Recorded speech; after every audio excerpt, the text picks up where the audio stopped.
Chapter 4. 2 shillings and a kiss. One day I awoke with an idea. I knew how I could make myself less common. At school that evening I told Biddy I wanted to get on in life. I asked her to teach me all that she knew. Biddy agreed and I started working harder than ever. Joe liked to smoke his pipe at a village bar called the Three Jolly Bargemen. I was to call for him there on my way home. I found Joe smoking his pipe with a man I didn't know. The stranger looked hard at me. "What is it you call him?" he asked Joe. "Pip," Joe answered. "Is he a son of yours?"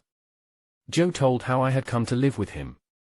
He said that I would work with him in the forge one day. As the stranger looked at me, he stirred his drink. I alone saw he stirred it with a file instead of a spoon. I knew it was Joe's file, the one I had given to my convict. It was plain that this stranger knew who I was, and he knew my convict, too. Joe got up to go. He took me by the hand. "Stop half a moment, Mr. Goggery," said the strange man. "I think I've got a bright shilling in my pocket. If I have, the boy shall have it." He folded the shilling in some paper. "Yours," he said to me.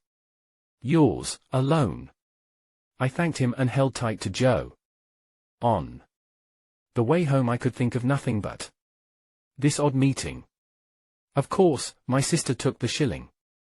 It put her in a good temper. Then she looked at the paper it was wrapped in.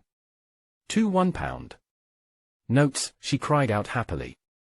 This was a great sum.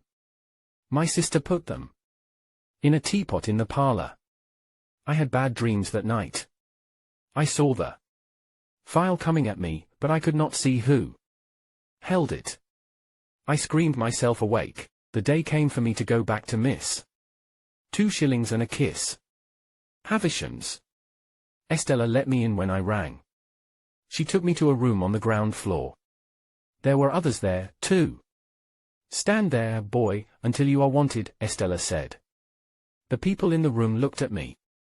They all called each other cousin, but did not seem to like each other very much. They spoke badly about a cousin Matthew Pocket, who was not present. When Estella returned, they stopped talking and stared.